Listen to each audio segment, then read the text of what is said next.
ছেলেদের ফুটবলে সময়টা কিছুটা কঠিন গেলেও মেয়েদের ফুটবলে ব্রাজিল যেন রাজার আসনেই বসে আছে। আবারও সেই চেনা দৃশ্য, আবারও ফাইনালে ব্রাজিল। কুইটোতে কোপা আমেরিকা ফেমিনিনার সেমিফাইনালে উরুগুয়েকে 5-1 গোলে বিধ্বস্ত করে টানা পঞ্চমবারের মতো ফাইনালে টিকিট কেটেছে ব্রাজিলের নারী দল। শুধু তাই নয়, নিশ্চিত করেছে 2028 সালের লস অ্যাঞ্জেলস অলিম্পিকের জায়গাও। ইকুয়েডরের রাজধানী কুইটোতে ম্যাচের শুরু থেকেই দাপট দেখাতে থাকে ব্রাজিল। ম্যাচের 11 মিনিটে মার্তার দুর্দান্ত এক ক্রস থেকে হেডে গোল করে দলকে এগিয়ে দেন আমান্তা গুতিয়েরেস। এর 2 মিনিট পরই ব্যবধান দ্বিগুণ করে কিউ গার্বিলিনি।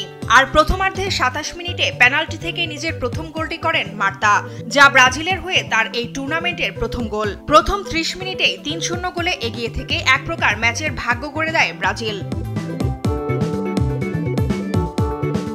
দ্বিতীয়ার্ধে কিছুটা আশা জাগিয়েছিল উরুগুয়ে। 51 মিনিটে ব্রাজিলের ডিফেন্ডার ইশা হাস আত্মঘাতী গোল করে ব্যবধান কমান, তবে এতে কোনো লাভ হয়নি। 65 মিনিটে দুর্দান্ত কিক থেকে নিজের দ্বিতীয় গোলটি করে ফের ব্যবধান বাড়ান গুতিয়েরেস।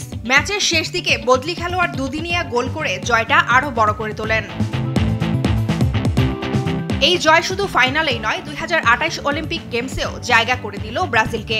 এখন পর্যন্ত এই প্রতিযোগিতার 9টি আসর মাঠে গড়িয়েছে, যার মধ্যে 8বারই শিরোপা জিতেছে ব্রাজিলের মেয়েরা। শুধু 2006 সালে আর্জেন্টিনার কাছে হেরেছিল ব্রাজিল। এখন দলটির অপেক্ষা নবম শিরোপা ঘরে তোলার। শনিবার বাংলাদেশ সময় রাত 3টায় ফাইনালে মুখোমুখি হবে কলম্বিয়ার। কোপা আমেরিকা ফেমিনিনার আরেকটি চেনা দৃশ্যের সামনে দাঁড়িয়েছিল ফুটবল বিশ্ব। এখন দেখার বিষয়, কলম্বিয়া কি পারবে ব্রাজিলের এই জয়রথ থামাতে, নাকি ইতিহাস আবারও পুনরাবৃত্তি হবে মার্তা গুতিয়েরেসদের হাতে। ফারজানা আফরোজ টুম্পা, স্পোর্টস ডেস্ক, দেশ টিভি।